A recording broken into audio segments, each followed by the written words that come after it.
Ladies and gentlemen, thank you for your patience, and we'll be starting in a short while officially.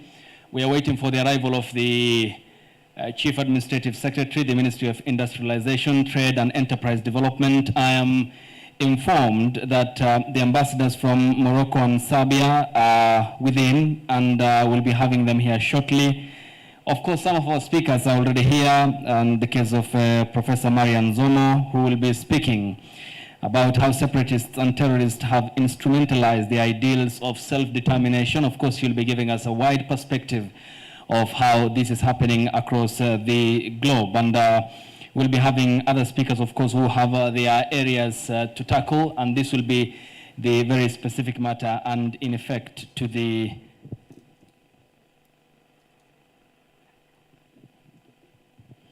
I'm now told that Waziri David Osiani is here. He will be the last speaker. The Chief Administrative Secretary, the Ministry of Industrialization, Trade and Enterprise Development. And we call upon, and this will be coordinated by our team who are at the end so that we can have our guests here, and we call them to the floor. And may I begin with Professor Marian Zono. Prof, I welcome you to your seat. Thank you for your time. Please come to the stage so that we can begin our program. Professor Zono is a professor of international relations and governance, holds PhD in political science and international relations from Dalhousie University in Canada, an MA in political science, Canada, and a BA in political science, the University of Nairobi. Her PhD earned her distinction of becoming the first Kenyan woman to attain PhD in political science and international relations. Clap for her kindly.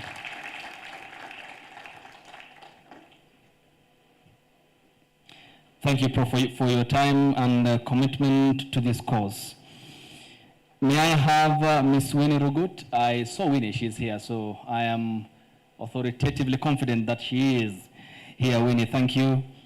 Winnie will be speaking on the subject matter, and this is in relation to the nexus between terrorism and separatism, the genesis and overview of the current situation, and quite also a rich curriculum vitae. Winnie is tutorial fellow, Department of Diplomacy, International Relations, and many of, I presume your students are here? Yes. Thank you. At the University of Nairobi. She holds BA International Relations and Diplomacy from the United States International University, MA International Relations, International Development, United States International University, PhD candidate in the International Studies at the University of Nairobi, here where we are. And she is a fellow, as I've mentioned, at the Department of Diplomacy and International Studies, and she's also pursuing her PhD, and quite also a rich one. She also serves administratively as the examination officer and the assistant coordinator of a collaboration program between IDSI, the National Defense College, NDC, and National Defense Staff, DSC, and a tutorial fellow here at the Department of International Relations and Diplomacy at the University of Nairobi. Thank you, Winnie. Applause for her. May I have Dr. Hassan Hanenje will be here. He will be a bit late, but he will be with us. That is an assurance that he has given us. May I have Professor Noah Midamba? Prof, are you in? Okay. He's within the VIP. Okay, hopefully we'll be having him. Yes, Professor will be speaking on the factors stimulating the strengthening and the nexus between terrorism and separatism. He will be zeroing in or zooming in on the factors, and he will be giving us an expert opinion in relation to that. And we have Dr. Hassan Hanenje, who will be with us, as I have mentioned, and Patrick Mudengi Maluki, PhD, who will be the first speaker on the evolution of terrorist phenomenon and its ability to feed separatism. Thank you for your time. Karibu, much appreciated. He will also be giving us the welcoming remarks. Patrick, I understand you will be the double man here today, so we'll use you adequately as we deem important. Now, we'll be having Professor Midamba. Hassan Hanenje will be a bit late, but he gave us the guarantee that he will be here.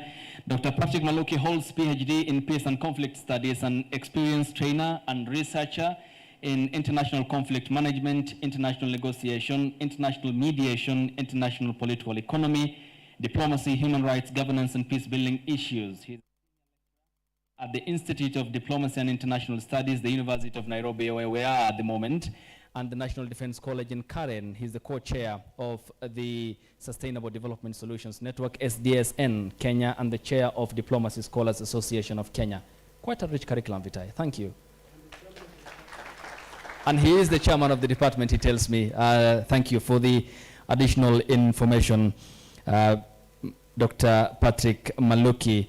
Also served as the convener, the University of Nairobi NCIC Partnership Committee, current, a member of the CHSS Champion Committee on Student Data, current, member of the CHSS Vetting Committee, the University of Nairobi at 50 nominees, the secretary of the National Think Tank Group on Elections of Ambassador Amina Mohamed as the chair of the Africa Union 2016. That was when she served as the Foreign Affairs Cabinet Secretary, member of the National Committee on the Implementation of International Humanitarian Law, Kenya Gazette, volume CX number 69, 2008, I beg your pardon. He's the chair, Sustainable Development Solutions Network, Kenya chapter, and the chief rapporteur, seminars for country representatives of the United Nations on global political trends and implications for peace and security in Africa, and seminar on the changing global phenomena. Thank you. That seems to be quite a rich one. Asante. So Professor Midamba will be here with us, and he will be talking on the area that I have earlier on mentioned, and this is the factors that are stimulating terrorism and separatism. And Winnie Rugut will be tackling matters in relation to the nexus between terrorism and separatism, the genesis, and an overview of the current situation. Professor Marian will be the second speaker who will tackle how separatists and terrorists have instrumentalized the ideals of self-determination.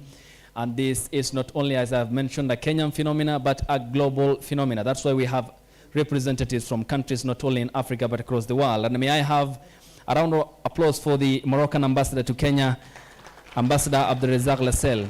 Kindly, if you can stand and they see you. Ambassador? Thank you. Okay, he is here with us. We appreciate your time, and many thanks for coming. We also have the Serbian ambassador to Kenya, Ambassador Dragan Zubanjevac. Thank you for your time and company, all appreciated. And we are happy that you are part of the congregation here today to tackle this very important matter that has affected the global community in a proportional way, and that will be the subject of discussion as to the factors and what's driving. And towards the end of this broadcast, we'll be having the Q&A session, because this is a conversation that we are not only having, it isn't coming, it's now with you. We have students from the faculty here, we have interested parties who are here, because this is a very important matter, and we'll be getting your questions or concerns. Then they will be answered by the experts that we have before we get the closing remarks and the way forward from the Chief Administrative Secretary at the Ministry of Industrialization, Trade and Enterprise Development, the Honorable David Osiani. Therefore, thank you. A round of applause for yourselves for keeping and for coming to this very important function. And again, may I say your time. So we officially begin the broadcast. And may I have the welcoming remarks by the chairperson, Dr. Patrick Maluki. The stage is yours. Thank you.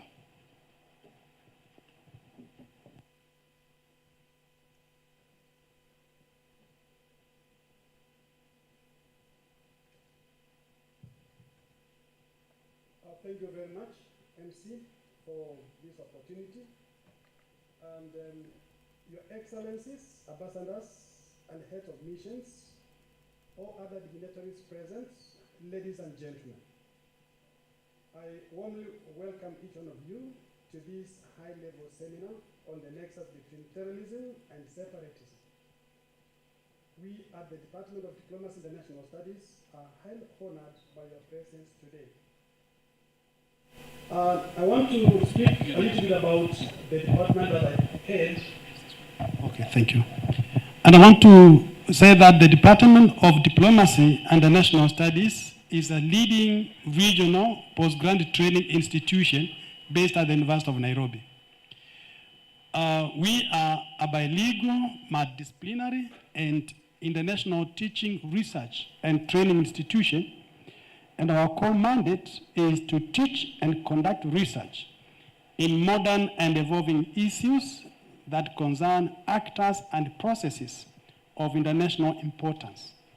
We focus on holistic security concerns like the one we are going to be discussing this afternoon. We research in diplomatic development issues, questions of regional integration, political economy, management of global pandemics, climate change agreements, among others. We are actually the host of the Sustainable Development Solution Network for the Kenyan universities, and we are really humbled to have you in our midst this afternoon. So the department is actually a leading regional center of excellence in diplomacy and international studies training and research. Our programs are in high demand, and we attract students of high caliber, not just from the African continent, but across the world. We are able to provide our students with rich multicultural experiences because of the history that we have gone through teaching diplomacy and international studies. The department counts very much among its alumni, many of whom are serving ambassadors, diplomats, international and regional civil servants. And we are really privileged to have a very, very strong linkages with the diplomatic community in Kenya. We take pride that Nairobi is a diplomacy hub, and this has provided the department with rich collaborators and partners in actually furthering academic programs. Today, we are very happy to host this high-level seminar on the nexus between terrorism and separatism, sponsored by the embassies of Morocco and Serbia. And we want to appreciate this gesture from these two missions. We also want to appreciate the presence of all the ambassadors and high commissioners present here and who have come to be with us in this academic conversation. The department, in a nutshell, has gone through a few milestones which I may want to touch for the benefit of those who have just visited today. We were established specifically in 1973, and by 1990 we launched the Institute of Diplomacy International Studies. The Institute launched its master's program in 1993. In 2000, we launched our PhD in International Studies. In 2003, it was a very important year for the department because we hosted a regional seminar on evaluating terrorism in the international system within the premises of radicalization and extremism. And this seminar actually opened a center for the study of terrorism studies in the department, and we are building on this base as we discuss the current subject matter that has gathered us this evening. Going forward, the department was able to expand its master's program to include a master's in international conflict management and a master's in diplomacy. And in 2021, we were rebranded as the Department of Diplomacy and International Studies. I warmly welcome each one of you. Thank you very much. Thank you, Dr. Maluki. Much appreciated. Many, many thanks. We'll be again getting you on the evolution of terrorist phenomena and the ability to... May I, at this point, before we get the national anthem, the Kenyan national anthem and then the South African national anthem, recognize the presence of the Chief Administrative Secretary, the Ministry of Industrialization, Trade and Enterprise Development, the Honorable David Osiani. Thank you. May you be upstanding. We have the ambassadors here from Morocco, Ambassador Abdulrazak Lassel. Thank you, Ambassador. And then We have the Serbian ambassador, that is Ambassador Dragan Zubanjevac. Thank you for your time. So you can see how this is all interconnected and a weaved subject because it's important and informs the contemporary society. Also, Professor Noah Midamba is with us here. He will be speaking on the factors stimulating the strengthening of the nexus between terrorism and separatism. At this point, may we be all upstanding for the national anthem of Kenya and the East African community. Thank you.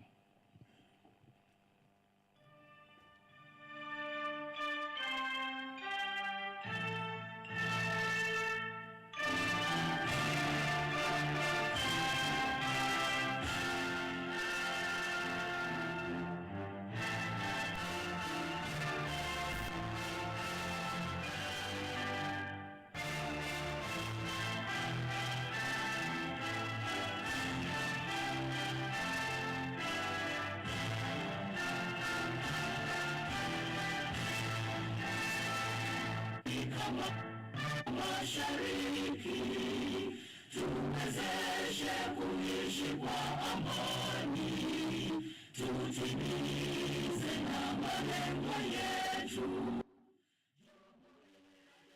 Sote tulinde, tuwajibike, tuimarike, umoja wetu ni nguzo yetu. Thank you. We can have our seats and many thanks.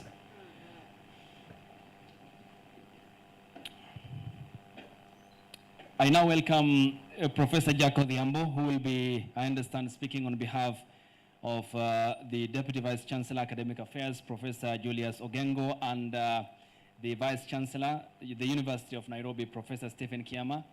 Do we have Professor Jack Odhiambo? Thank you. The podium is yours, and thank you for your time. Asante. Round of applause for him.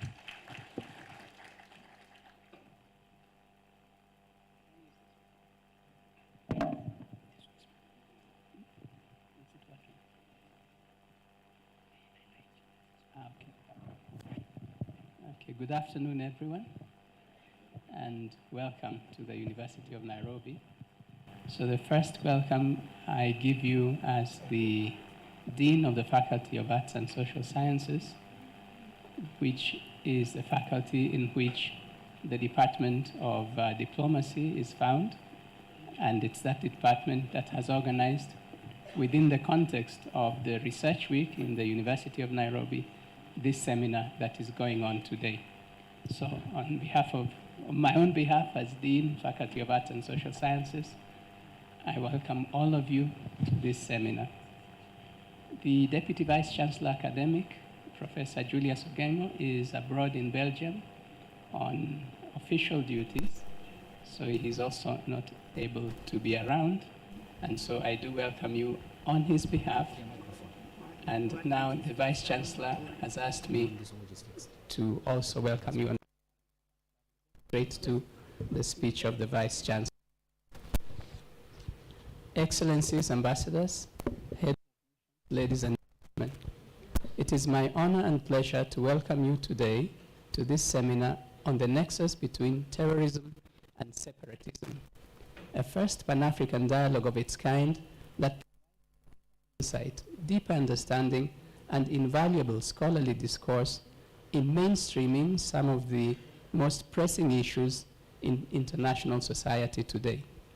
Ladies and gentlemen, as challenges evolve, it is imperative that we widen our understanding of current security contestations and challenges in order to be able to provide sustainable solutions. As the world becomes more interconnected, the security landscape of nation states has become more fragile.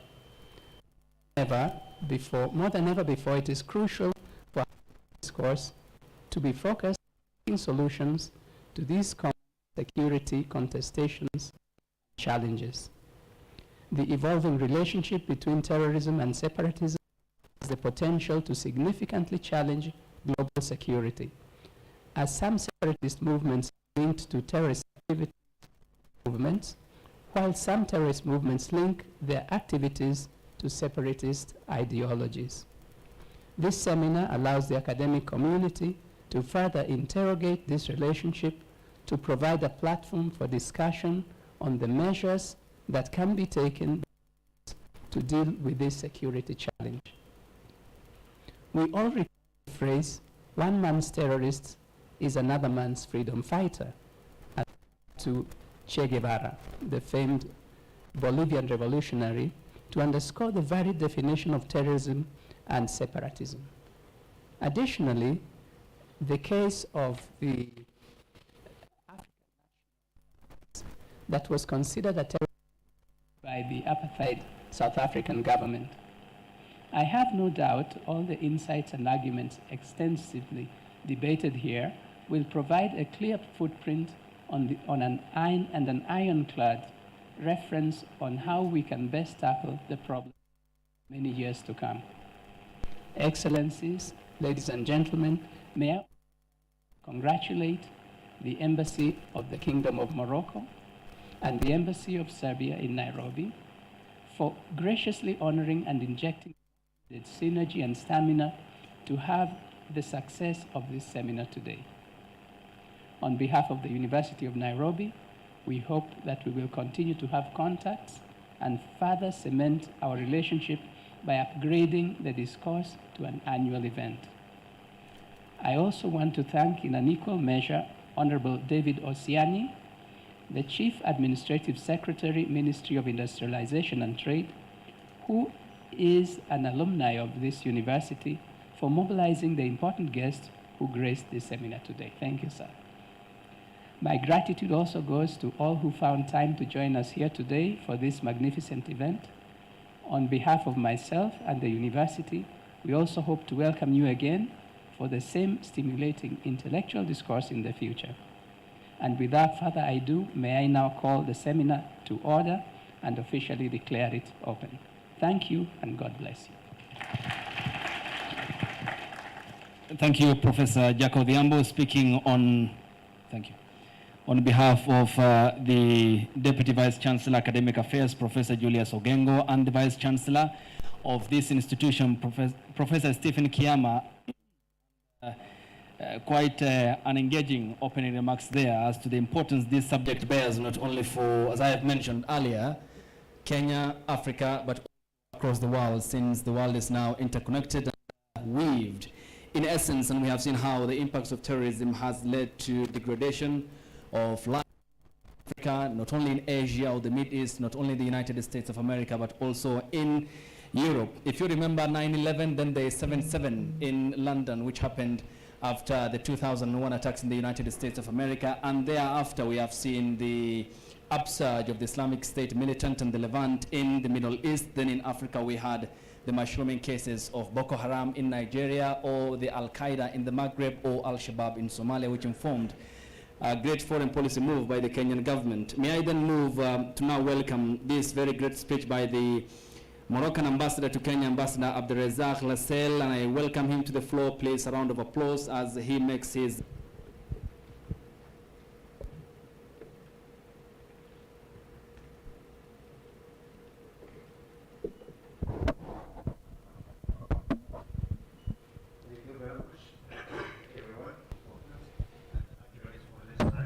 I'm just here to welcome you and to correct one small mistake that was done, that the ambassador of Serbia who is present here are not sponsors of these events.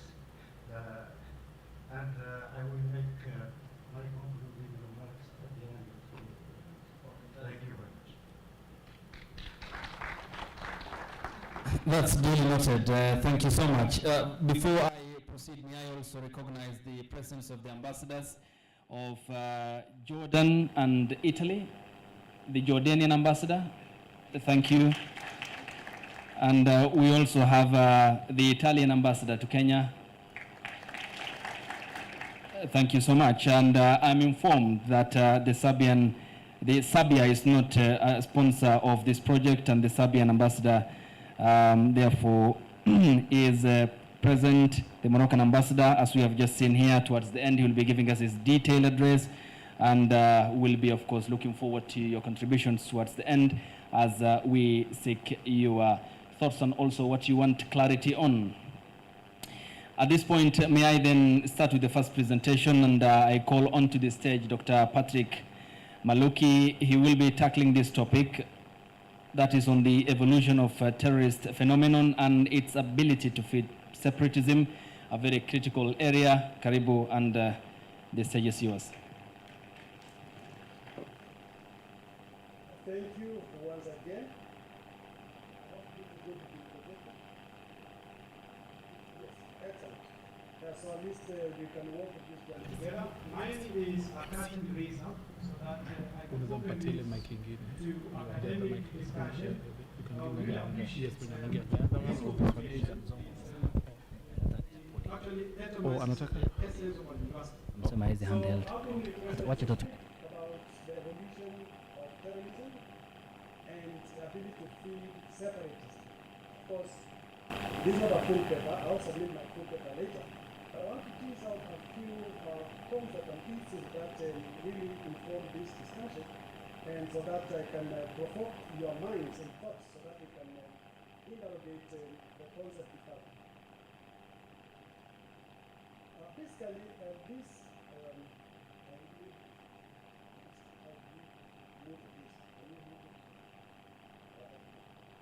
thank you, sir. I think one of the most contested concepts is what is terrorism. And we have a lot of contestation with regard to how we define terrorism.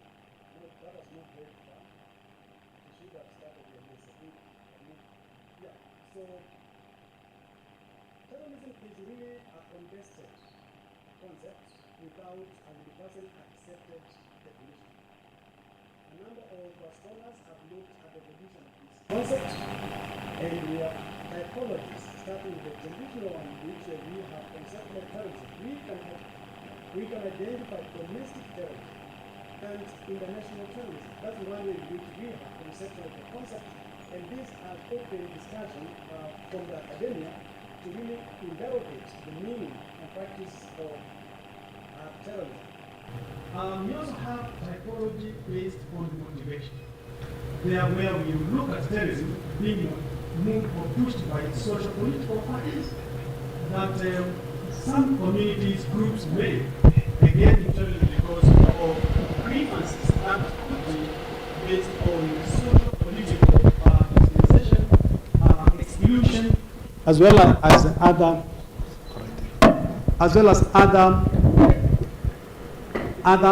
factors in society.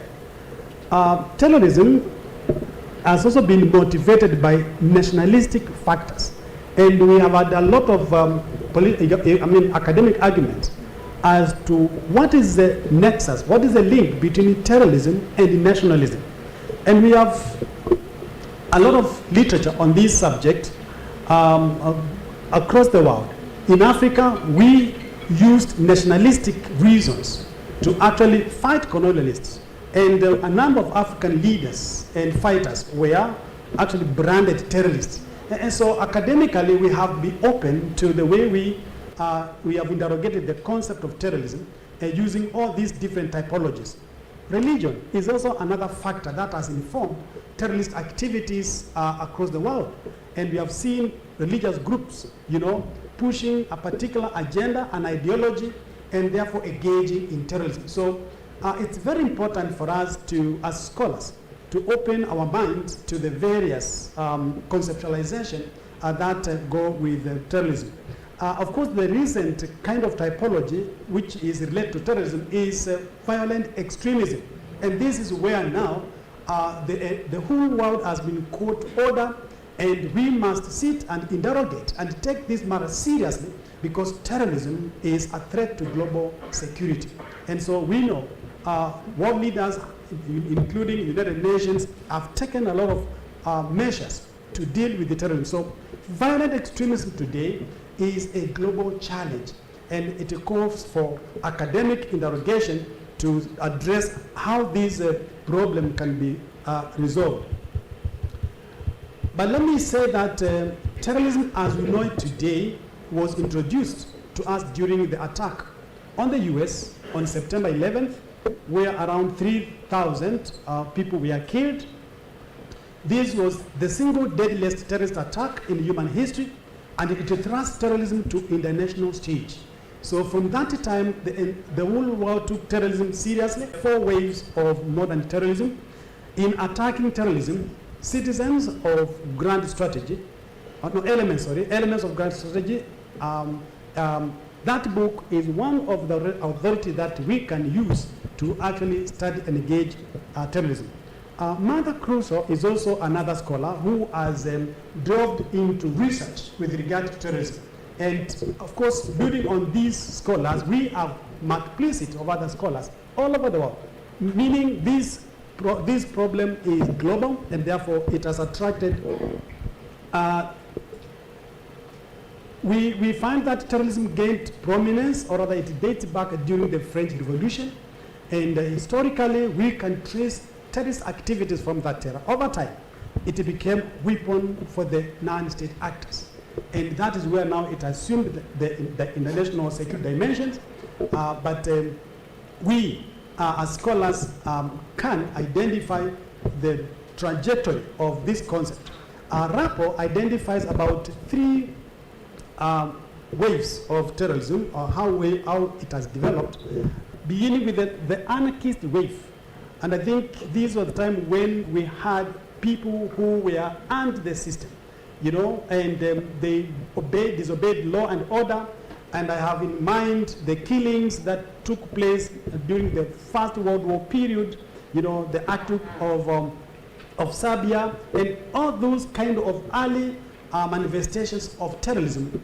David Rapport identifies these 3 waves in which terrorism has advanced, and it gives a very rich background and understanding. Then we had the colonial wave. You know, this is a time when decolonization happened, and quite globally, decolonization took place in 3 major continents: Asia, Africa, and Latin America. Of course, Europe was not colonized, and of course America was sometime, but there was, at the end of the Second World War, there was a huge wave of decolonization, and terrorism activities, or rather terrorist acts, were committed by those who are struggling for independence, and therefore this gives us the basis in which we can understand terrorism. And then we have the new wave, whether we call it left or right, but we have a new wave of terrorism, which is basically about the current adoption of terrorist acts by political leaders to further a political objective. And this is what now has made terrorism actually an international security concern. So if you read scholars, you see this trajectory of the concept, and therefore we take a cue of these 2 scholars who have looked at the concept of terrorism. Of course, Mother Crusoe is also very important in analyzing terrorism, and she looks at terrorism from 2 approaches: the instrumentalist approach and the organizational approach. And this helps us to conceptualize what exactly amounts to terrorism. What is terrorism? So from a scholarship point of view, I know there are so many definitions that have been developed by the United Nations, African Union, all different, but from an academic point of view, we take a cue from Mother Crusoe's definition. So in the instrumental approach, terrorism is the violence in intentional, violence is intentional, and terrorism is a means to political end. Here, terrorism is seen as a form of violent coercion, a bargaining process based on the power to hurt and to intimidate. I think these 2 are very important terms when it comes to our study of terrorism. The ability to hurt and to intimidate, but with the overall intention of persuading. And this is where we start marrying terrorism and separatism, because the 2 practices have one thing in common: they want to achieve a political end.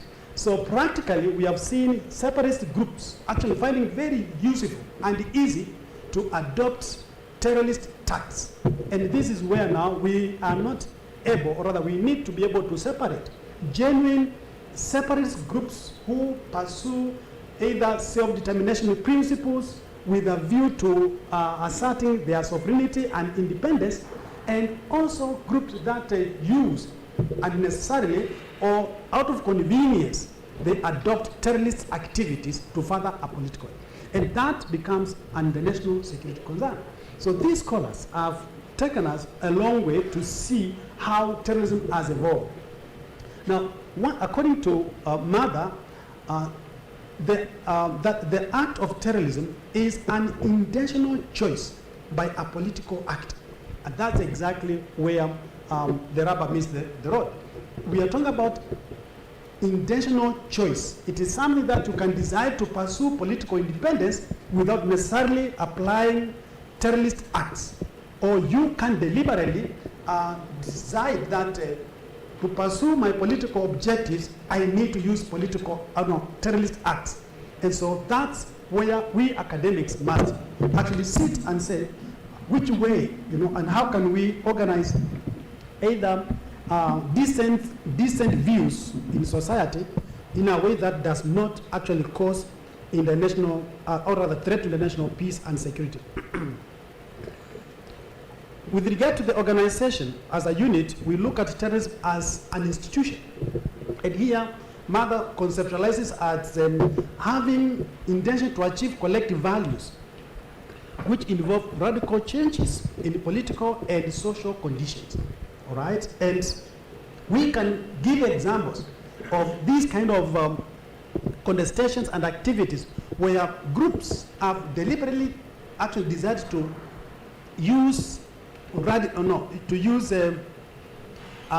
collectively pursue certain radical changes in society using terrorist acts. So these two scholars have really helped us to conceptualize terrorism. Let me look at some of the paradigmic or rather theoretical underpinnings of terrorism. How you define one as a terrorist or not a terrorist or a liberation crusader depends on your paradigm, on your theory, your philosophy. How do you look at that part? So paradigmic framing as to who is a terrorist, a separatist, and a freedom fighter has been very problematic. So even the global community sometimes sympathizes with some groups, while others are really admonishing them. And this has made it difficult to know who is right and who is wrong. Because terrorists and separatists have been looked at from different lenses, right, by both policymakers and scholars. And that's why the subject becomes very important. It attracts academic interest, and that's why we are here this afternoon. So on that basis, therefore, you find that the tags, terrorist group, freedom fighter, liberation movement, will have different meanings depending on who is using them. And we may have to cross that gap of subjectivity in order to arrive at a genuine conceptualization, genuine approach on how to deal with terrorism.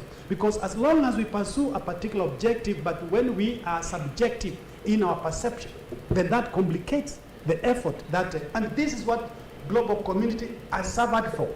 Because while one state is really focusing on a group as a terrorist movement, another state is very sympathetic to that group and therefore gives them, a harbor, it has facilitated them, and so this becomes a contestation. So we need to have a holistic approach on how to define and operationalize terrorism so that we overcome our subjectivity when discussing this. For instance, when the US withdrew from Afghanistan, recent, I think this is very recent, some Afghans celebrated the Taliban takeover. Yet many, especially the Western world, actually Taliban is a terrorist movement. So these are kind of problems that the international community has been faced when it comes to dealing with the terrorism. But ideally, our conversation should focus on those groups that either had irredentist or separatist inclination. What did they intend to achieve? What was the main motive on what they were doing? So we have to look at every situation as it is, because we cannot say there is a blanket definition that all groups that pursue separatism are terrorists. or all terrorists have to get into separatist movement. So we need to look at each case individually, and that way we would arrive at a better position of trying to understand the contestations and coming up with a possible solution to the problem. So those who have remained true to their declared nationalist ideals, I have in mind like SPLM in South Sudan, they pushed and they fought for independence. They actually were able to attain statehood, and they have joined the Committee of Nations, and therefore, but they have used approaches that many, the leadership of the Greater Sudan thought that was. But we also have other groups that probably do not fit within that. So every group that has engaged in separatist movement should be assessed according to the motive of the group. So inclinations to separatism on the part of the larger group.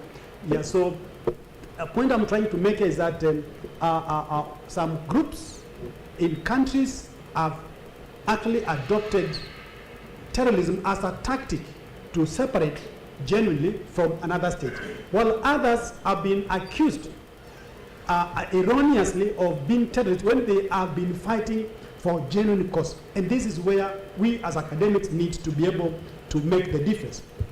Ideally, the terms separatism, irredentism, insurgency, these are very common terms in our security and diplomacy discourse. But it's very important for us to look at the difference and similarity. You find that separatism and irredentism have both similarities and dissimilarities, whereby irredentism, you want to join with a larger group. You feel that you are being denied a chance to. And in this part of the world, we of course had the Horn of Africa states have had to deal with the Somali irredentism, the Greater Somalia. This is an academic discourse. It's wide. It's very clear. But also we have also had separatism, even including the same Somalia. Somalia is a country which is struggling with both separatism and irredentism. And these are forces which have implication on the survival of the state and actually regional security. So these concepts are global, and we find them happening in different places. Of course, in Turkey, we have the Kurdish, who have been having problem with the Turkish administration. So we cannot say that in India we have the Kashmir question is there.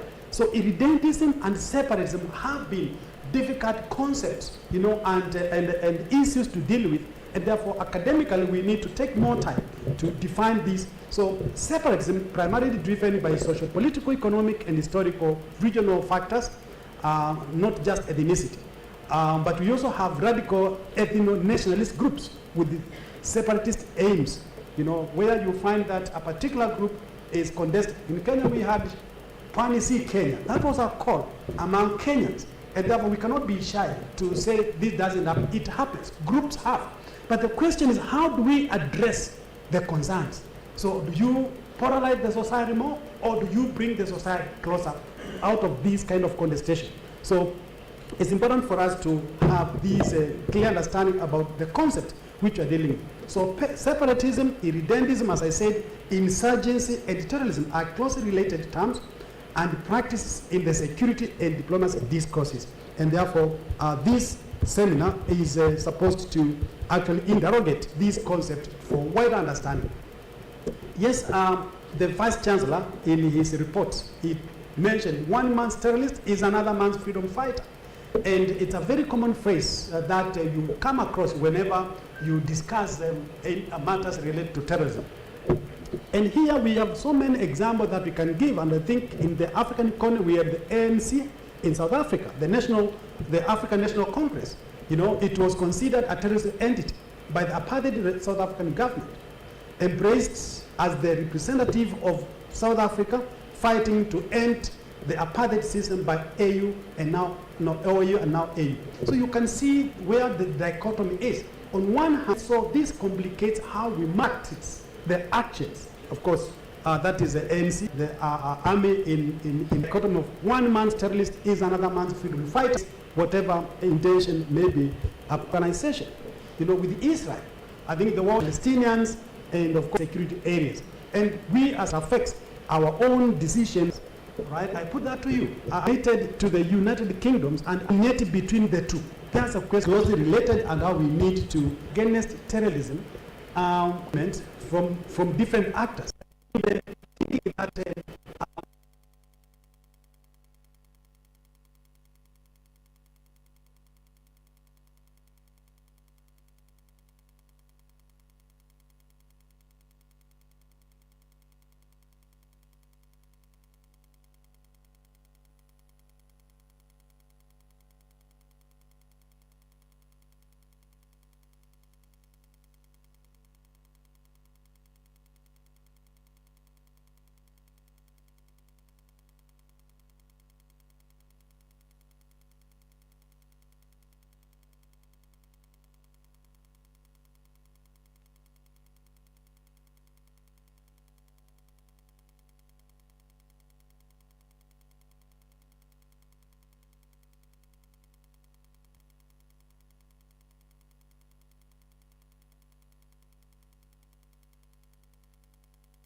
Using terrorist tactics, these are the kind of questions that academically we must be very brave to ask, and therefore that's why we are gathered here.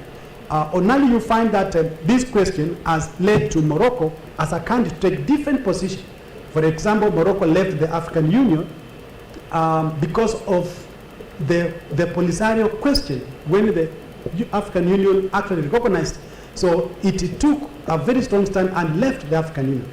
Of course, Morocco joined the African Union again, and the problem of Western Sahara has been discussed at the United Nations level. I think the latest effort was to have the referendum for the people to decide whether they want to exist as a separate state or they want to join Morocco.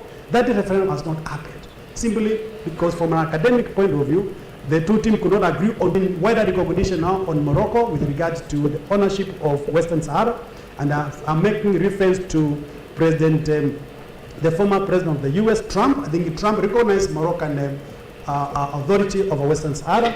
We've seen Moroccan government moving in a lot of efforts to assert authority in Western. But still, it's a question, and that's why we are here academically to ask ourselves, how do we deal with separatism and terrorism, knowing that some separatist groups ordinarily use terrorist acts to pursue their political objective.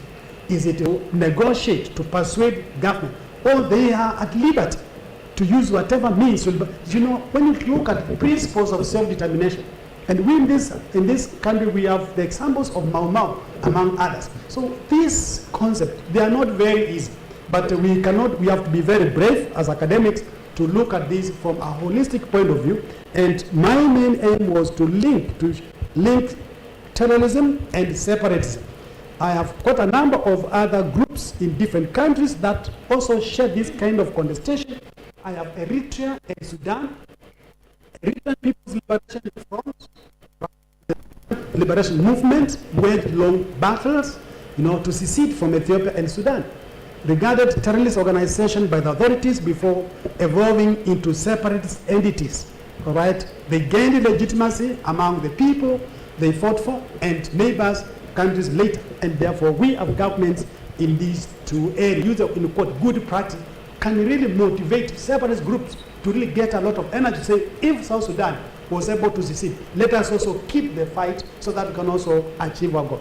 But probably they are using different methods or unacceptable, because terrorism acts, which we define as that intention to hurt and to intimidate. It's unacceptable. It's a crime.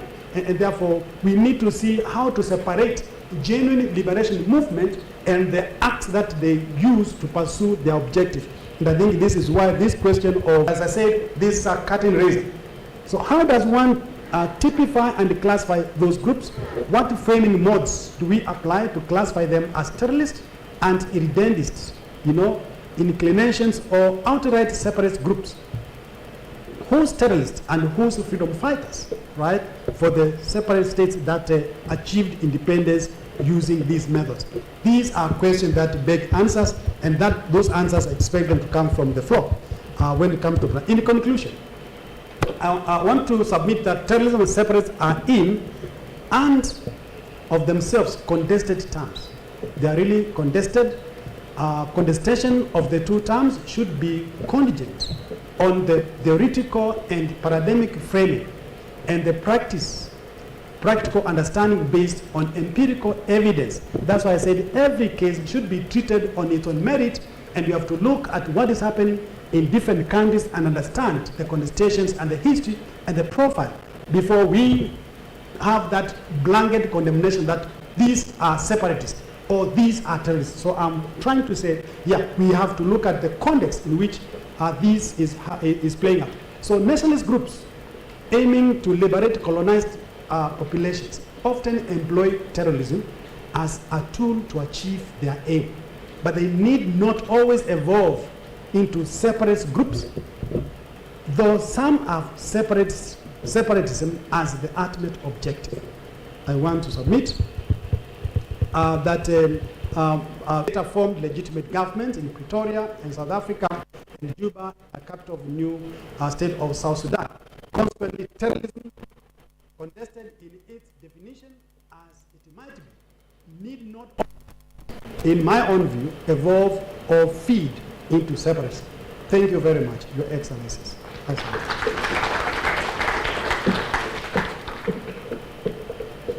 Thank you, Professor Maluki. That's appreciated, well researched, and we'll be having more of the same.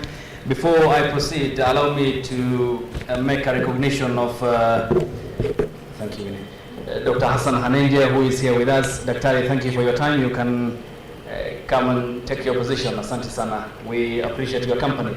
And before we proceed, allow me to just highlight on this very important aspect. And if you're on Twitter, because this conversation is also online because of the digital world that we are living in at the moment, you can follow the page Afro Dialogue. That is AFRO, and then the word dialogue, which is one word, at Afro Dialogue. Then we'll appreciate if you can take a selfie showing that you're attending this, and then use the hashtag Pan-African Dialogues. That is the hashtag on Twitter, Pan-African Dialogues. And of course, this is very important, and we take the conversation further on our Twitter page, Twitter handles. Before I proceed to welcome Professor Marian Zomo, she will be tackling the topic on how separatists and terrorists have instrumentalized the ideas of self-determination. And the professor has a rich biography. Let me just go through this because some of you were not here when I had earlier introduced her. She's a professor of international relations and governance, holds a PhD in political science and international relations from Dalhousie University in Canada, an MA in political science in Canada, and a BA in political science, the University of Nairobi. She earned her PhD, the distinction of becoming the first Kenyan woman to attain a PhD in political science and international relations, and became the first woman director of the Institute of Diplomacy and International Studies in the year 2002, and was appointed in 2013, then in 2016, 2018 to 2022, and concurrently served as the Director of Academic Programs at the National Defense College, the Defense Staff College, the Kenya Parliament and School of Government, and in the year 1990 in Zomo, who was also a co-founder member of IDIS. She played a key role in the preparation of the first academic curricula for IDIS in the year 1990. We can go on and on and on. May I welcome her as she takes to the podium to explain this and make us understand more on how separatists and terrorists have instrumentalized the ideals of self-determination. Karibu.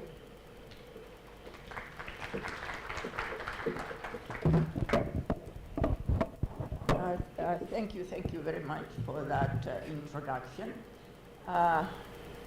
Excellencies, the ambassadors, and other distinguished guests here present, our colleagues from various departments and schools, our students, and I know they are here in a great number.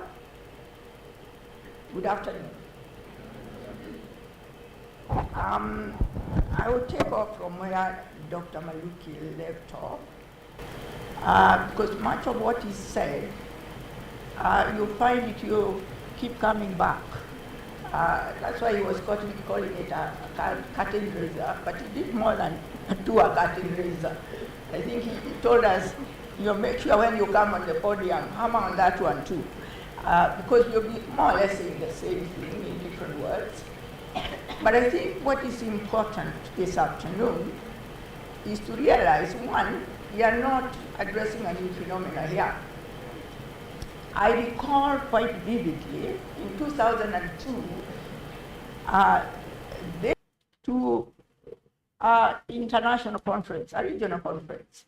That was 2002. And the topic was responding to international terrorism, strategies and the way forward. That's 20 years ago. And that's why I'm thinking that being here is very important, because we are continuing with a dialogue that has been with us, not just for 20 years, for a very long time.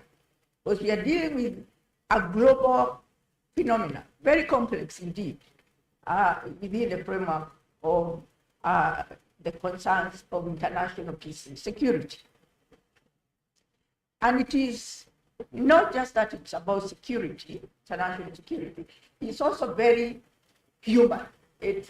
People get very sensitive about it. There are some people with very strong views, either they have been victims of terrorism or something else, or their countries have been affected in this way or the other, and they have taken a particular standpoint. And if they hear someone saying something different, they react. Because all of us sort of start claiming expertise on the subject, and it is an entitlement. And so when you have a gathering like the one we had in 2002, it was an eye-opener, because all those stakeholders who are there, everybody had a point of view. And I recall, even us coming from the scholarly community, you are also in that element. At that time, we believed very strongly that the reason Kenya, Tanzania, and Uganda had been bombed in 1998 by terrorists was not, we were not the targets. They were targeting Americans. So we started saying, some of the people we have as our partners are the cause of this problem. They should be the ones who resolve this problem, not us. And it tells you how far you are with that thinking. After that 2002 meeting, we have had very many other meetings and research we have done as a school. And we are the wiser for that, because we have gathered new information like the one we are going to gather by just listening to all the different viewpoints. It made us move away from that kind of narrative. We started to realize that terrorism has, a life of its own. It's not about who caused it or who is responsible, and that, finding answers about how to fear it is not a simple exercise. You require collaboration of all stakeholders. And so, therefore, I appreciate this forum of this afternoon, and I think we should take it exactly the way Dr. Malukia said. It is a dialogue. We are exchanging ideas and views. There is no one here who can say that what they are saying is the only truth and no other truth. But we need to continue learning. We are all students of this subject. The other thing you notice when you start reading the literature, and there's a very rich history and a very, very enormous amount of literature, especially on terrorism, you'll find, this thing, I don't know why, but scholars do not seem to agree on even the definition of terrorism. When I started to study it myself, as an individual scholar, and I was looking for a definition, my problem was to narrow down who is telling us, who can really tell us what this animal we call terrorism is. At that time, we were counting over 5,000 plus definitions. I'm sure now if we had to do another count, the number would be very, very high indeed. Highly contested. Now, I have been given this responsibility today to take on the conversation from there, not just to deal with terrorism, but also to deal with this separatism and all the other associated concepts, but in addition, bring in this seemingly cross-cutting issue that we are calling self-determination. And that is the crux of the matter here. When we are through doing concepts, and today also I think we need to mention, it wasn't mentioned earlier, that in that same envelope of concepts associated with terrorism, we must also remember there is another one that overlaps with those two. It's called secessionism. In fact, some would argue that separatism and secessionism, there is a very, very small difference. They are almost identical in many respects. But I thought perhaps also that before I get into whether, in fact, one, there is a connection between separatism and terrorism, and whether or not self-determination is misused. This thing about instruments, instrumentalization of self-determination. One needs to first understand what are you really talking about. When you say an instrument, something is being used as an instrument. Already the assumption is that it is not being used properly. Or is the tool we need to look at in order to understand how to resolve the problem. And so I thought perhaps we need to start by, having a bit of an understanding. When we talk about self-determination, what are we talking about? And who is the custodian of self-determination? And also I brought out these few points here, which are quite familiar to some of you, but may not be so to others. Self-determination, at least the way we know it in academia, in the first instance, derives from international law. Because it's a principle, it's a value system around which the international institutions which are supposed to work on our behalf tries to guide the international community on how to conduct their global affairs, their interactions, and to know the limits in terms of that interaction. Everyone, they are human beings also, to start with. The movement does not come out of nothing. It comes from people. And so they also have their way of understanding this right to self-determination and what exactly it means to them. And if we are talking about dealing with a problem, we need first, we have the same understanding of this self-determination and how it should be utilized. We should, because the guidelines, the norms come from the same place, the written norms. But have we all internalized it the same way so that in the process of application, implementation, or usage, we are headed in the same direction? And that's where this intervention of this afternoon comes in. There is an assumption in this assignment that this right to self-determination has been misused.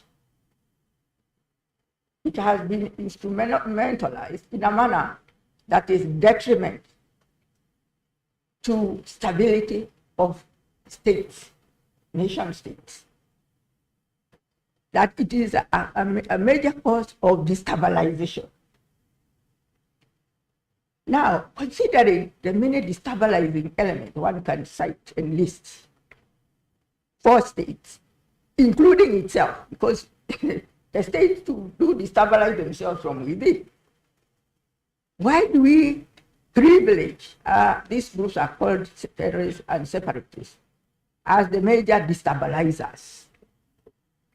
It means, looking at this the way I have conceptualized it here, and I have just a summary, we are saying they have abused international law. Because this principle is based on a states, 194 and going to 195 of them have ratified and are bound by them. They are binding.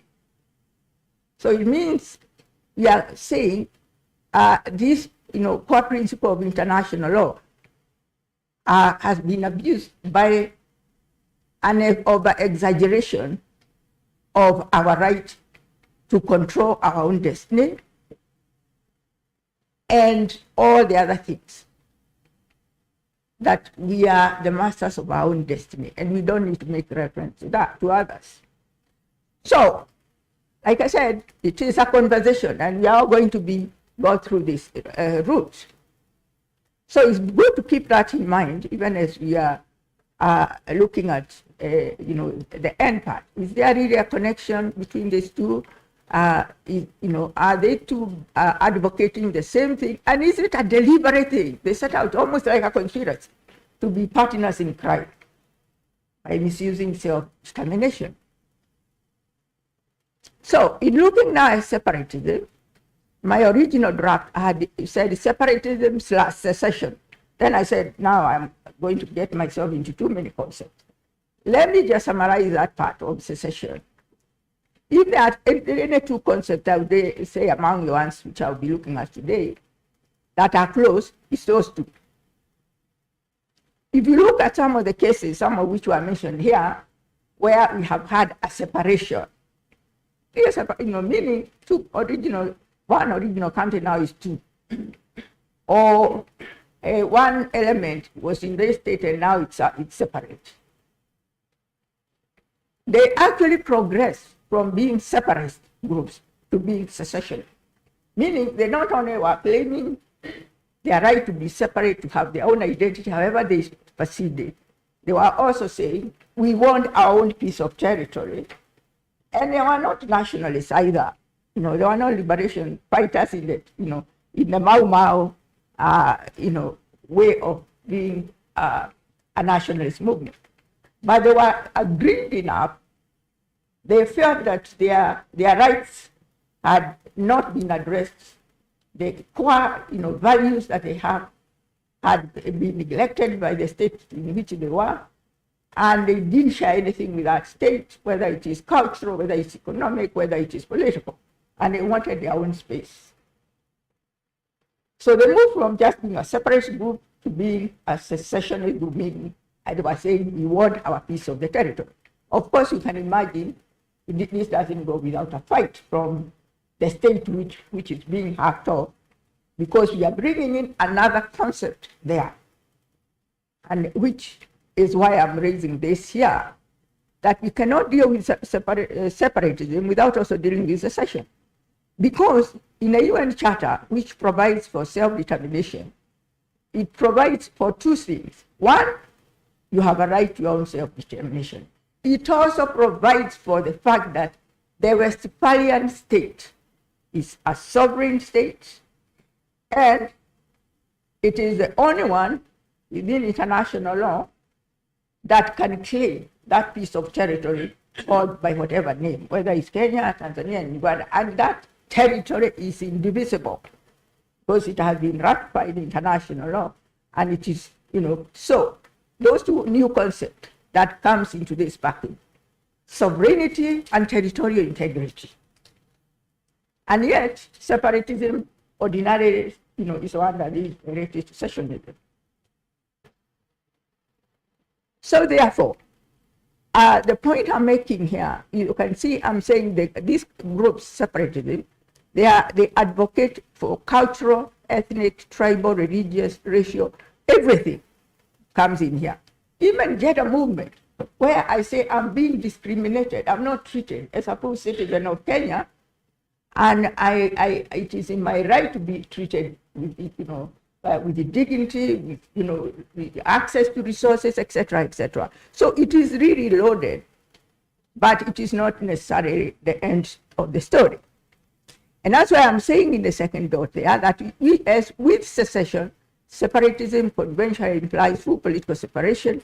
Groups seeking greater autonomy are not necessarily a secessionist as such. Now, look at the last one.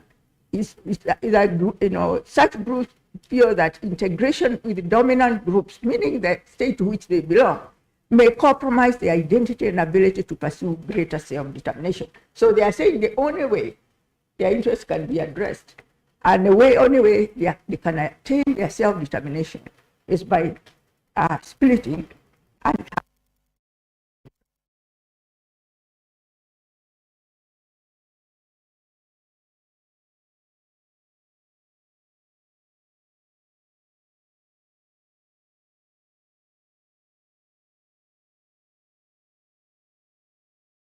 of the existing.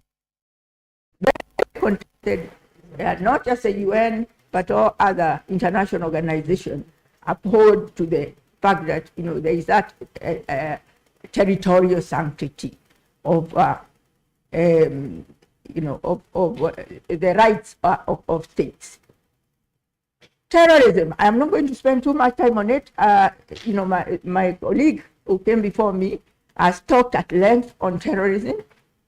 But I think the most important thing about the question of terrorism, much of what is here is really conceptual issues.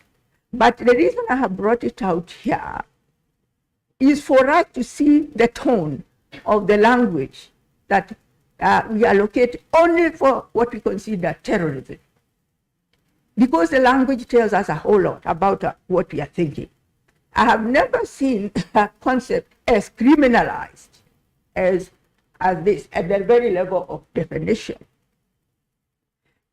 Everything is around, the violence, the killings, and even you can see like the second one, indiscriminate, killing everyone in sight, and very little is said about the motives, the causal factors, the root causes.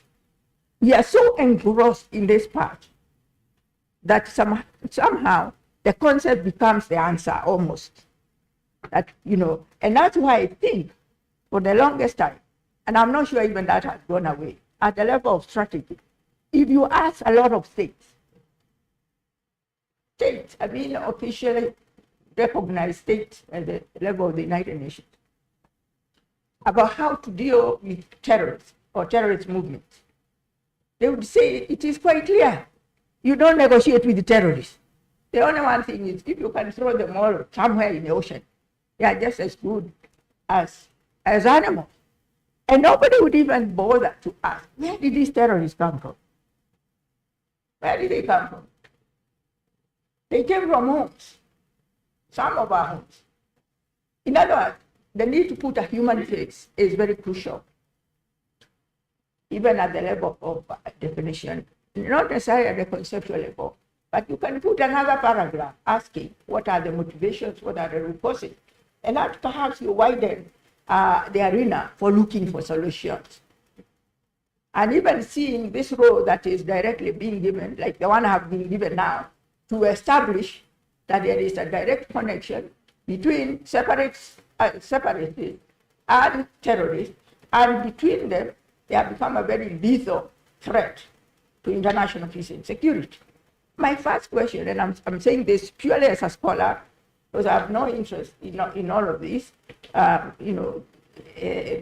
debates out there, is to say, before you condemn anyone, look at the facts and ask certain questions to gather enough evidence. I feel my first duty is to establish, first of all, is everyone called a terrorist really a criminal? The way we profile them, is it based on real evidence or just on superficial information? And I remember with a lot of pain, and I have ambassadors sitting here in the front row. I was a serving ambassador in Geneva, Switzerland, at a time after, there was quite a series of bombings around the world, including our region. And there was high alert. Everybody was being checked, which I thought was fine. But some people were actually being checked, even dehumanized at the airports. Because your face alone, you had already been profiled. Me, I was assumed to be an Arab, or, I don't know much about me. It looks like that. And not an Arab from Somalia or something. And it didn't matter how much I told them. I am an ambassador of my country. I would be taken to a room, especially in Europe, where they took on those people who are suspects. And I don't want to tell you what they will do there, because you would be undressed, literally, for them to check whether you fit. And then when they don't find anything, they sort. Very sad, very sorry. And I said, it's a bit late in the day because you have already dehumanized. You profiled me before even knowing who I am. And so in putting this here, I'm telling you that, don't, take things at superficial level, just this kind of language used here, because it's very, very strong language. Some of it may be true. Some of it may actually apply to some of those people there. But who said a terrorist must be Islamic? Who said a terrorist must be somebody from a certain country? Who said that a terrorist, can be of just a certain age? I was the only one, odd one out, because at that time,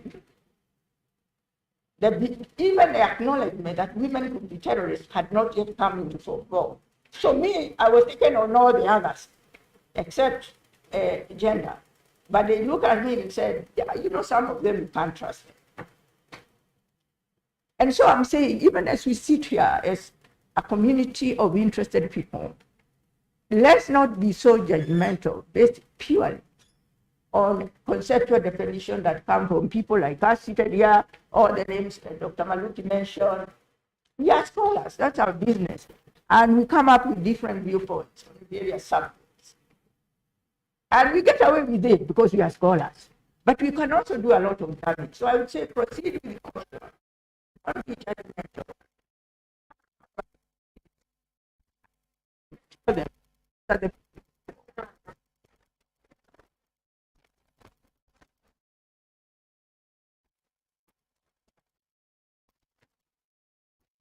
What you are looking at as a student, and all the others seated there, also who have socialization shapes your worldview. And that worldview is from colored glasses, not like a plane.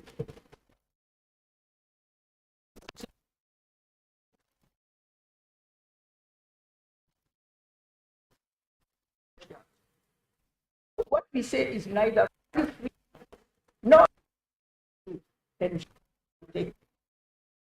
before you have established certain other criteria. And again, I'm still on this, and you can see a lot of work as scholars, and that's a short list of the many types you can draw out about it.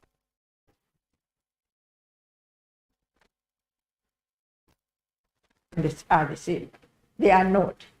And it would require many tests to establish that. Now, again, this is conceptual. Some of these have already been talked about, this distinction between separatists, the nationalist movements. I am now coming to this area because I said it is important we also at least, try to ask the question, what in our view, or my view, what do you think is the root cause of this problem? If we start by accepting that those we call carriers of these crimes, international crimes, the terrorists, so-called, are actually causing insecurity of great magnitude to the world, we still have to ask, what are the root causes? What are the drivers? What drives them to be doing what they are doing? Because they were not born criminals. They were socialized into criminality by this world, including us, members of their families where they grew up. And I remember that was one of the issues we addressed in detail during our, again, regional meeting organized by our school, where then it was an institute by our department, in 2016, I think, it was the year 2016. We are asking our stakeholders who are there to tell us, what do you think are the root causes? Because we must address those. And the tendency was to go on this blame game about, these criminals, this and the other. But I said, and even I said then, I still say so, that the one thing that unites all this, whether it is secessionism, separatism, terrorism, etc., is that, however interpreted, there is a deep sense of feeling deprived, deprivation. It can take many forms. People may be saying, oh, this person has everything. I mean, they are rich, they have gone to school, they are educated. Why would they want to be doing this? They have something that they feel deeply deprived that is so important to them. We need to find out what is this and whether it runs through most of these people we are laboring so easily. The question of exclusion, if you check carefully, you always see it there. Some form of exclusion and a feeling of denial of certain rights. You may be having some rights, but maybe the core rights that you really value, nobody cares about it, and it may be affecting you deeply. And then it's natural. There is always this feeling of entitlement. Why you and not me? Are you more entitled than myself? And there is also where we start saying, okay, if you don't want to give this to me freely, now I must exercise my right of self-determination. That's the change. Now, at that point, you have to ask, is someone instrumentalizing all these, instrumentalizing terrorism or separatism simply to hurt other people because they don't care about human life? Or is someone who is very angry and all he is begging or she is begging is for people to listen, to hear the cry? They are crying for help. And that's why I have listed the factors here that would be part of this package. Let me give you a small example. And I saw this on your network, MC. Yes. This was on Citizen TV. Mm-hmm. I think the night, was it? I can't remember the day. And I also saw it in the papers. And it really struck me. There is this student who was being shown in his rural home, a graduate of our university. Yeah. He had graduated from this university with a first-class honors degree in engineering. And the story was so touching because it was visual. Even the mother was there, who struggled as a single parent to take him to school. And the son didn't let him down, let her down. He got himself a first-class honors in engineering. And where was he? He said he has written tons and tons of applications for jobs, and he has gotten absolutely nothing.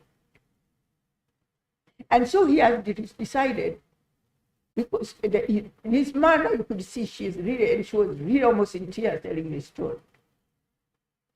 They are eating a living in a very small little tiny piece of land. But she said it is better to be there than to be in Nairobi begging, being reduced from a first-class honors degree graduate to a beggar. And I have seen some of my students who have graduated. I remember meeting one, I almost cried tears, roasting maize in the street. You see, that's what I'm talking about, deep sense of deprivation. You know, those who recruit into criminal activities, they look into those very vulnerable areas. a person like that is recruitable because he's someone who is very, very angry, but he has a lot of knowledge and can become extremely little because he's an angry person. I don't know whether we have any right to start throwing stones at such a person or to say he's misusing his self-determination rights.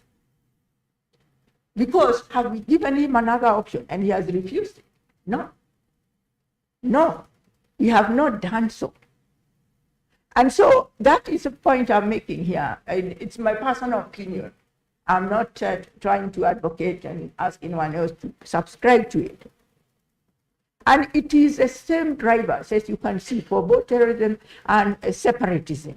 And I'm getting to this point about, is it really that separatism and terrorism have, gotten into this marriage of, partners to become partners in crime, to really cause havoc in the world and destabilize it? Or they are there because of certain underlying circumstances that landed them in this space.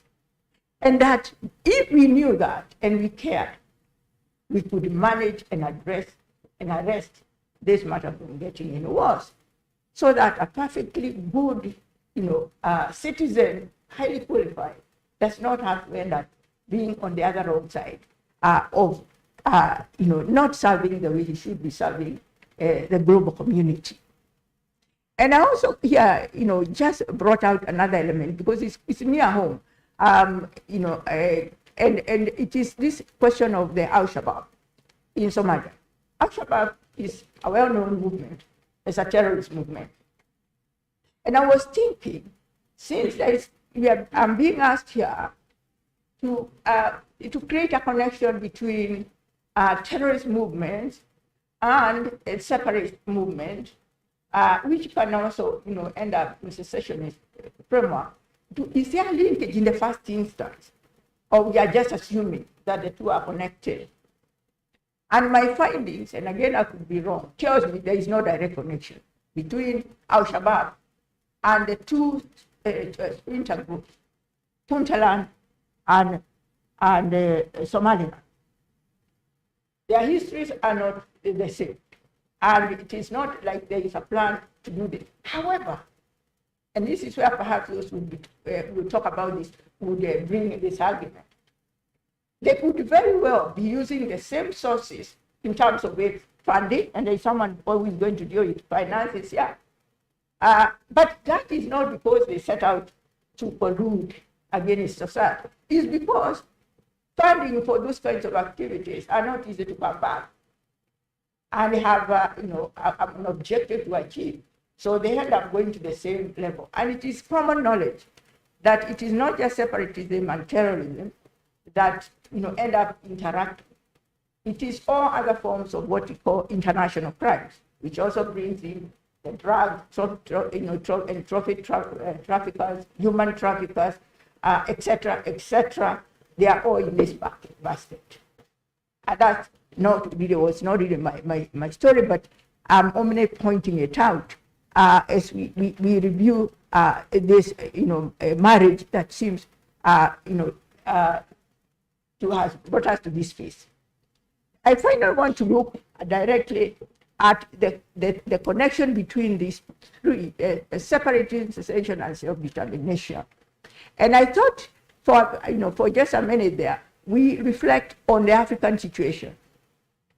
And I brought it for this purpose only, that perhaps we are also, as a global community, within our regional and international institutions, we are not giving a very good example in terms of the way we deal with this problem. Why am I saying so? Our first generation of African leaders, they made a formal commitment in 1960, between 1960 and 1963, because of a variety of reasons of that time, especially those things that were tearing them apart, that they were not going to interfere with the borders that they had inherited from colonialism, which were quite erratic. because those of us who know that history from Berlin to the various colonies. But they said, however, unjust and dysfunctional those boundaries are, they are better than having to get rid of those boundaries and starting afresh. A war which will never end and will complicate the other things that we are doing. Is it worth it in the name of self-determination? And we agreed as a continent that that's one area as a way of implementing and moving forward and stability of the region, we are going to leave those territories as they are. Now, we have put ourselves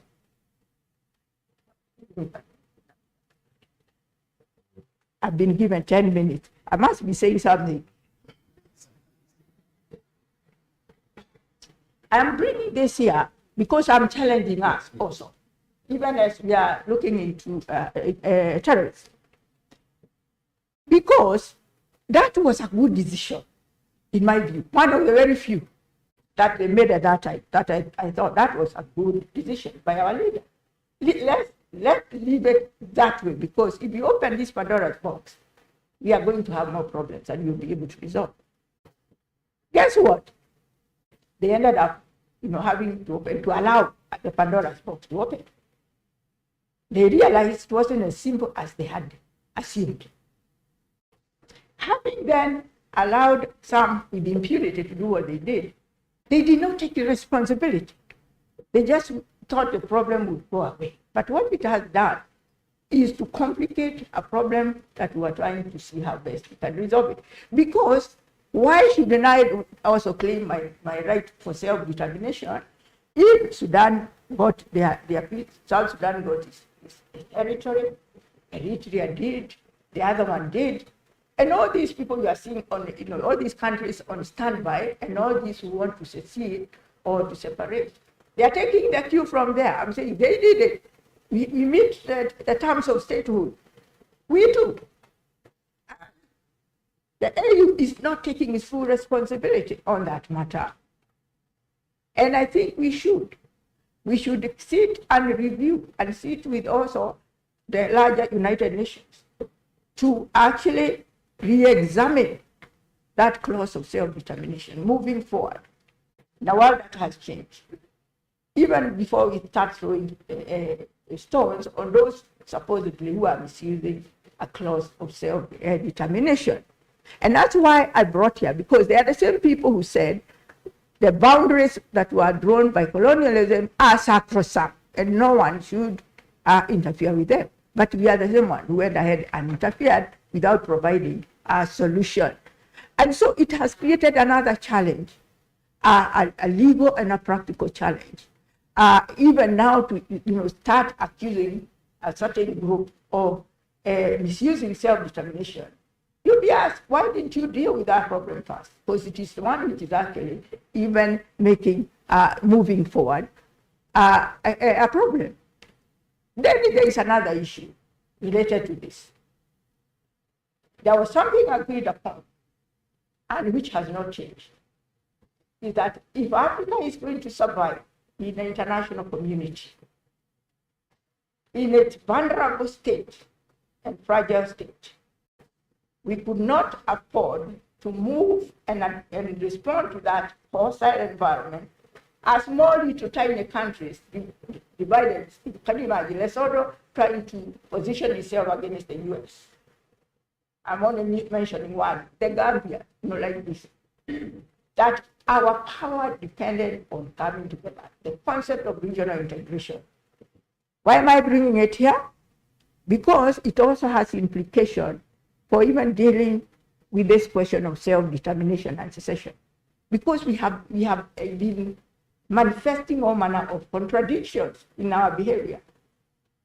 Are we for integration or disintegration? Well, some of the things we are doing are in the direction of disintegration, even on the way we are managing matters related to issues of separatism, secession, and also managing terrorism itself. And this is why I brought this issue here. We have to, stand, when we meet in Addis Ababa, we make that an issue, that this is an issue. Yes, we didn't see that far in 1963 when the OAU was created, but now we are here. We must address this and give leadership. And my students who know me, they know I can never finish speaking without addressing the issue of leadership and governance, because that's the crux of the matter in resolving this another problem. And so, after we considered and agreed, South Sudan be developed, and the UN was also represented there. So it means globally we gave blessing. We should have prepared ourselves for the aftermath and how we are going to manage what was coming, going forward. So what am I really saying on this question of instrumentalization of self-determination? And in regard to separatism and terrorist action in Africa, I'm saying all the above that I have said first must be taken into consideration before we can even make a case, a strong case, that there is any instrumentalization. My research, and I have been a good student of matters terrorism, secession, and so on, is that there is no real automatic relationship between separatism and terrorism. And certainly, the instrumentalization part of self-determination, even if it is done, it is not necessarily based on a collusion or partnership between the two. And I would say it is not the most important factor if we are looking holistically at the challenge of peace and security in the world, starting with the region called Africa. And I'm saying from my research, I have not seen evidence that suggests that the separatists or those seceding groups seceding from or seeking to secede, have been in this partnership or even separately instrumentalizing self-determination to destabilize the sovereign states. Yes, by implication of what happened thereafter, certain states may feel destabilized. But that is not the only destabilizing factor.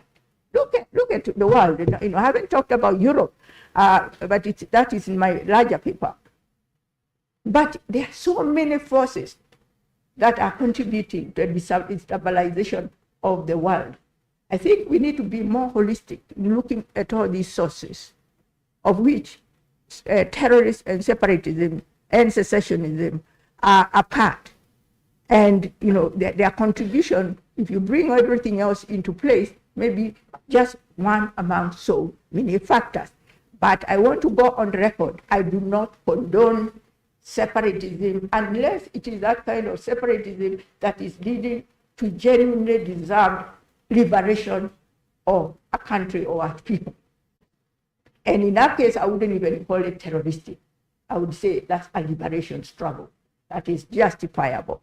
Like our Mau Mau here, who are being called terrorists by the Europeans who are here at that time. I would not call them terrorists. I would call them nationalists and liberation fighters. But my biggest blame would go to all of us who claim leadership and governance. There are a lot of things we can do that can help reduce, manage this clearly and arguably very important threat to the global security. Managing not just separatism and terrorism, but managing all the other forces that are contributing to instability, global peace and security instability. And for that, I want to thank you. I'll stop there. Thank you very much.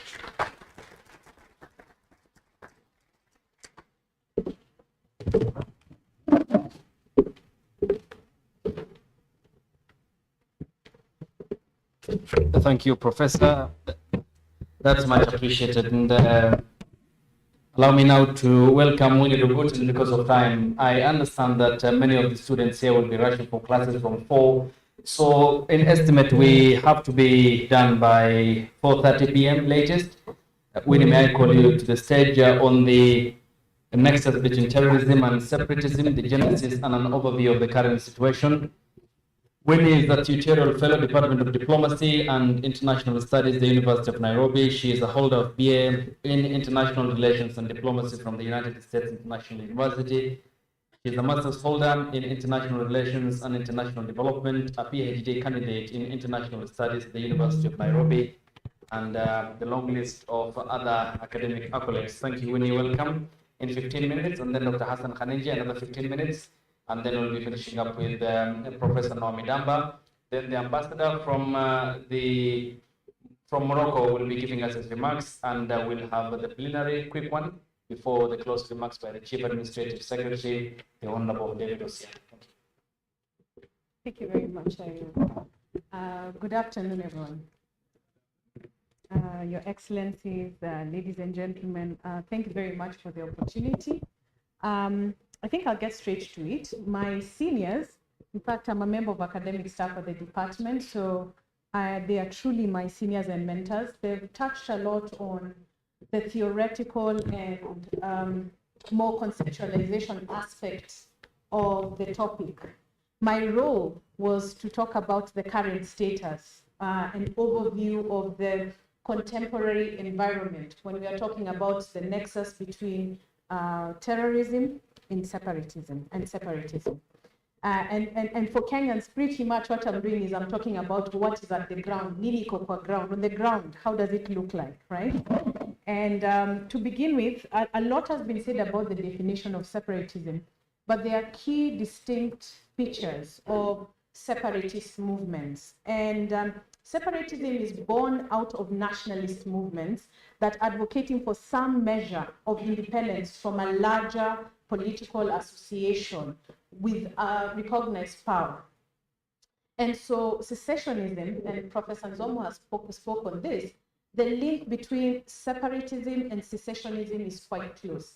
And this is because the end game of this separatist movement, for most of them, they're interested in seceding from the state. And so secessionism is that formal withdrawal from a central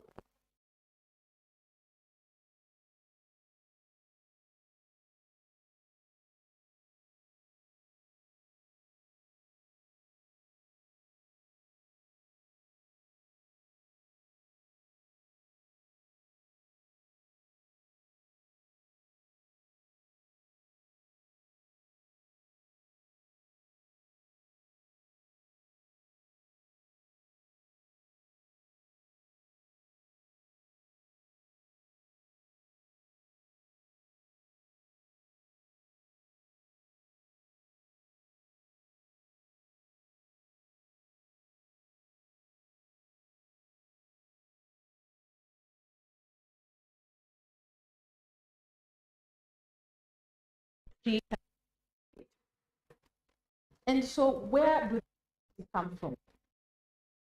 I mean, will range from a range of issues, different range of issues, from cultural issues, rights, to even matters of ethnicity, religious orientation, or resource denial.